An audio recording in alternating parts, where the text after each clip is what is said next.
Welcome to the Extended Bench, your YouTube home for all things rugby league news, analysis, history and opinion. Subscribe so you don't miss a video and give us a thumbs up.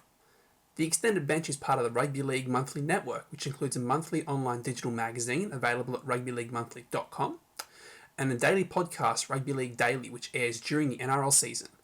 All links are down below in the description. Let's get into it.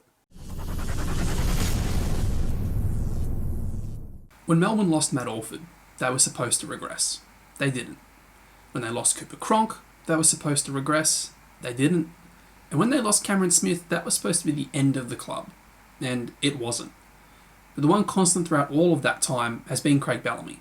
Rugby league teams don't rely on one single person to do everything. Melbourne aren't a one-man band on or off the field. Bellamy is supported by a brilliant head of football in Frank Panisi, and he's previously had a good head of football in Greg Brentnell. They've had a great head of recruitment in Paul Bunn, but it's Bellamy that sticks everything together. He develops legends, he takes castaways and journeymen and turns them into premiership winners and origin players. He has headed a system that is as close to perfection as rugby league can get.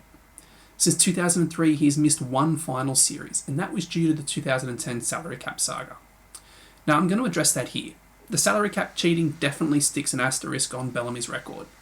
But that happened over a decade ago now, and since then, he and Melbourne have only improved. It would also be a disservice to ignore the fact he didn't take over a great team.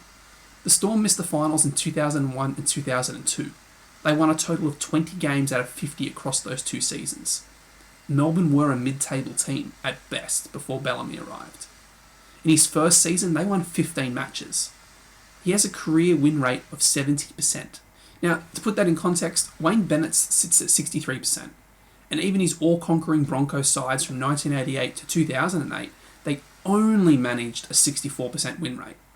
Trent Robinson's win rate with the Roosters is 65%. Even the legendary Jack Gibson's win rate sat at 62%, although his Eels sides of 81 to 83 and Roosters of 74 to 76 were 73 and 77% respectively. However, that only covered a total of 6 years. And at neither club did Gibson have to deal with massive player turnover, let alone losing his entire spine.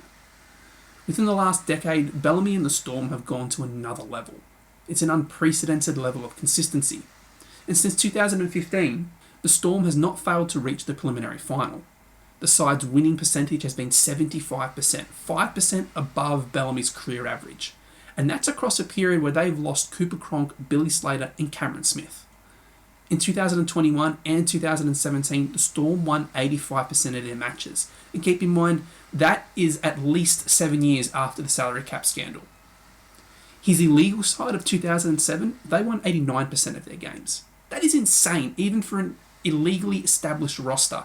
To lose only 3 games in a season is nearly unheard of, regardless if the team was legal or not.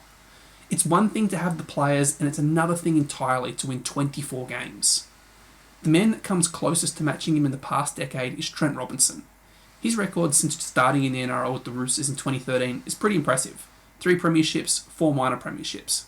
But even he's had a poor season. In 2016, the Roosters finished second last.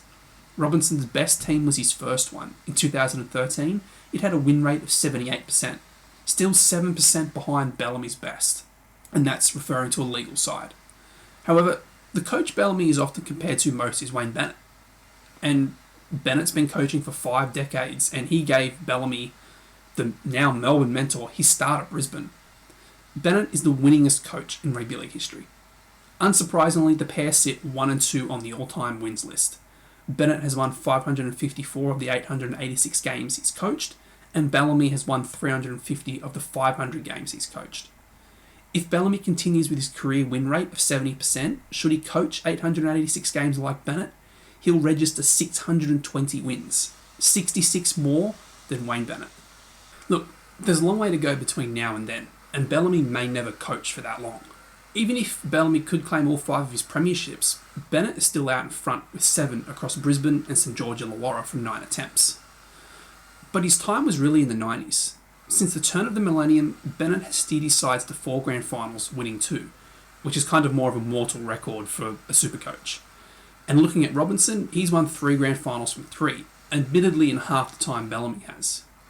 while Bellamy himself, including his salary cap sides, has made 9 grand finals, winning 5. Since 2013, he's made 4 grand finals, winning 2.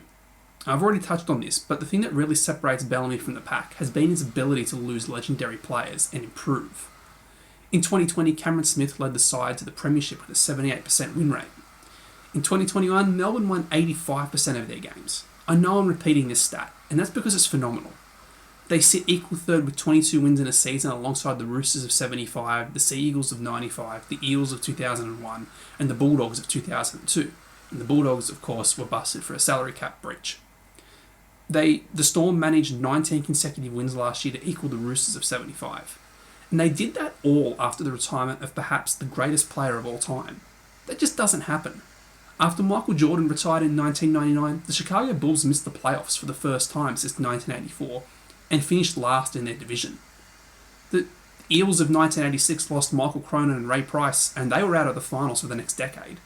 Teams aren't supposed to improve when their best player retires. But Melbourne did, and they're still such a force. They are second favourites behind the defending premiers Penrith to win the competition in 2022. And that is on Bellamy.